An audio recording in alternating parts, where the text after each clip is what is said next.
Hello everybody, welcome back to the channel. Today we are going to talk about trends, meta trends, trending up, trending down, what's hot, what's not, after YCS Anaheim, after ban list, after the crossover breakers set release. We're going to talk about a bunch of cards that people are playing more of or people are playing a lot less of. I'm going to go through 8 cards that are trending up, 8 cards or packages altogether that you might want to consider adding to your main deck, and I'm going to talk about 3 cards that are trending down that you might want to just remove. Okay, so we're going to start with the trending up cards. The first one you see here is Lancia. I'm not actually here to talk about Lancia. I'm talking about how to get it out of your deck, Artifact Sanctum. Okay, this is a card obviously popularized in hat format, but here we are in 2024, almost 2025, where people are turn skipping you with Malice because of Shifter. Hey, look, we have a thrust target. Artifact Sanctum brings Lancia out from the deck on your opponent's turn, tribute off the Lancia, they can't banish, and you are cruising, hopefully making it to the next turn at the very least. And basically you can side in up to 3 Sanctum, 3 Lancia, and have 6 options, or 6 chances to get that Malice counter. So it's a super nice card. We saw this in Trift's list. I think he played one of the Sanctum in the side. You can play with Rust, like I said, you can play with Trap Trick. And yeah, it's just a neat card to keep in mind that it exists because it hasn't seen play in a long time. The next package I want to talk about is going to be not anything really new, but you know, something that is trending up. It's Kashtira. Okay, so Kashtira Unicorn specifically is clutch. It's super nice for the Malice strategy. We saw this in Jeff Jones's list and probably other Malice lists in the top 32 of Anaheim. And then in addition to the Malice synergies, we also have synergy with the Fiendsmith cards that we saw from starting in Bologna and carry on over to here in Anaheim post crossover breakers. And then we also have some usefulness in decks that are just now missing pieces because of the ban list. I'm thinking like Fire King. They used to play all the Black Witch package and all the Snake Eye package, and all those cards are basically just gone out of their lists, and now we need something to replace it with some Fire Monster synergy. Well, you can play Kashtira Fenrir, search for Kashtira Riseheart. Boom, there's a fire in your hand to pop with Fire King Island, and hey, we have a nice Fire King Kashtira synergy here where you have a searchable fire piece, and not to mention a Fenrir on your board. So it's like a 2-for-1 deal with Fire King. If you're trying to play Fire King, consider the Kashtira package. Next package I want to talk about is another Malice synergy that we saw, I think, at Anaheim for sure. And I think it was highlighted by Jibril, who got first place after Swiss, 11-0, in his Malice deck, and that is the Sky Striker package. So we had in Jib's list, in particular, 3 Engage, 1 Hornet Drones, 1 Widow Anchor. I believe Pack played this package as well. It sounded like he played the same list, but I don't think I've seen Pack's list specifically yet. But anyways, this synergizes with the Malice deck that's going for like a turbo draw strategy with Allure of Darkness, and then probably also plays board breakers like Talents and Eclipse and Droplet and stuff like that, and just more draws with Engage on top of that. So basically, as we trend into a board breaker strategy, the Sky Striker cards are going to be trending up because there's going to be a lot of synergies playing more spells rather than the hand traps. While we're talking about board breakers, I'm going to talk about the popular ones. I already mentioned them. One is Book of Eclipse. Okay, so this card is fantastic into the Ryzeal board going second. You can flip their Detonator face down, and you don't have to deal with all those interruptions.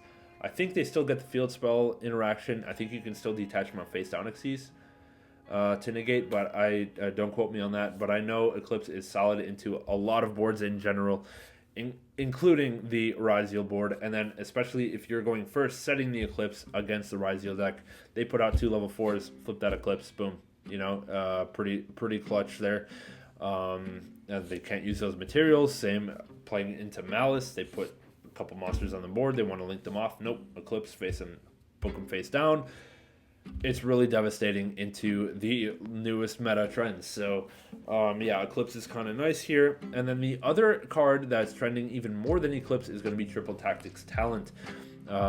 We see this in a lot of the hand trap lists where people are playing, you know, 18 hand traps or whatever, but we've heard from some of these deck profiles that you get kind of diminishing returns on hand traps when you're playing against Ryzeal or Malice. So You know, having the talents available is just another nice piece. Look at the hand, or even just take the detonator. Detonator is kind of hard to out generally, right? So if they detonate or negate once, take it with talents. It turns off their field spell sometimes if that's the only Xyz they have, and it's just a really solid card into the new decks coming up. I don't know if we're going to stick in a hand trap format or if we're going to switch to a little bit more board breaker heavy approach, but I think Triple Tactics Talent is going to be front and center of that approach if we do switch to it.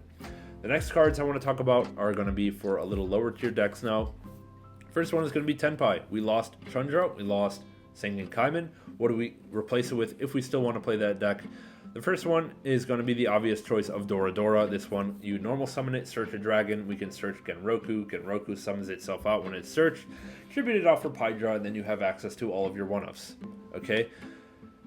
Not a real mystery here to play Dora as your new normal summon option. The other option, though, that's a little bit sneaky is an OCG trend that we saw when they lost some Tenpai cards. That's going to be Masked Dragon. Masked Dragon is a floater, which means that when it is destroyed by battle, it will summon something out from the deck. So this one can summon out any dragon monster with 1500 or less attack. Guess what has 1500 attack dragon? Chundra. Okay, so basically, normal summon Masked Dragon, go into battle phase, attack into any bigger monster, and Masked Dragon is destroyed. You summon out a Chundra, we know where we go from here. Okay, so it's just a interesting option. If players want to keep playing Tenpai, they might want to consider Masked Dragon as a tech. And if you have bulk, maybe dig these out because people will probably be looking for them. I know probably a lot of Tenpai players are not going to want to give up on the deck immediately, so look around for your Masked Dragons if you have some. The last package that's trending up is trending up because of the very popular match in round 2 of YCS Anaheim, the Suship Primite Ryzeal deck. We're going to talk about the Primite cards real quick. Lordly Load is a secret rare out of the latest set. It's like $25. Nobody really plays that card, but make sure you are aware that this is not bulk. Primite Roar is not bulk. Drill Beam is not bulk. They are like $4 or $5 a piece, and nobody looks at them, right? And I don't know why they are. Nobody's really playing them, but just be aware that people are now aware because of the feature match. Maybe do something with them, put them in your binder, whatever. All right, now let's talk about 3 cards that are trending down. People are not playing these anymore. They're dropping in price. And yeah, it's just the new format. This is what's going on. First one is Deception. Deception was $60 like 3 weeks ago. Now it's under 40. Okay, and that's because obviously the fire decks are gone. Deception used to be a starter, get you into original Sinful spoils through Wanted, through Diabellstar, but now they only really search themselves. Like, it's just a self-contained package. They don't spread to anything else. So a lot of people that had these for other synergies just don't want them anymore. They're being sold. Like, there's nothing really fancy that this card is doing anymore. So yeah, definitely on the downward trend. The next card is a side deck staple. Or, you know, so it was for the many months coming up to this event. I looked at the top 32 lists for Anaheim. I only saw one deck with this in it. Not all deck lists are revealed, but I looked through probably 20. And only one deck list had this card. Cosmic Cyclone. Cosmic Cyclone is just nowhere to be seen. Nobody is playing back row hate. You know, you might see a Feather Duster, maybe a Lightning Storm or two. But nobody's on Cosmic anymore. Like, Cosmic was there for Fire King Island. It was there for Runic Fountain. It was there to go first into Tenpai or into anything playing Deception. Those decks are just not around anymore. So Cosmic has super fallen off. Nobody's playing Cosmic. And yeah, it's just not... be aware it's not an auto include in the side deck anymore. You can consider other options. You don't necessarily have to play back row hate because there's nothing that specifically needs it, right? There's no like floodgates or runic fountains going on in the meta, which is awesome. Okay, so I'm not complaining too hard about that. The last card, which I flashed on the screen for a second ago, is Dominus Impulse. This used to be an auto include for any deck that could play it, like with the correct attributes, but now we're seeing it in the side. Like, a lot of Malice decks played Impulse in the side because Impulse is just straight up not good into Ryzeal.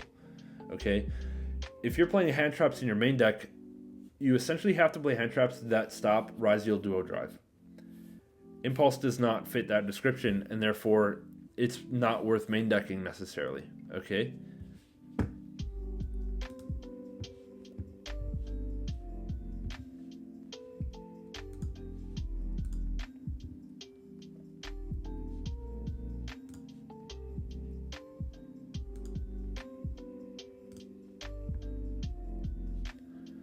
So if your deck can play it, don't auto-include it in your main. If you're playing at high-level tournaments where people are playing Ryzeal all the time, Impulse is just not good into Ryzeal. Put it in your side deck, and yeah, just consider that as you build. So that's going to wrap it up for this video. That was 8 cards or packages trending up, 3 cards or packages trending down. Let me know if I missed any going up or down in the comments below.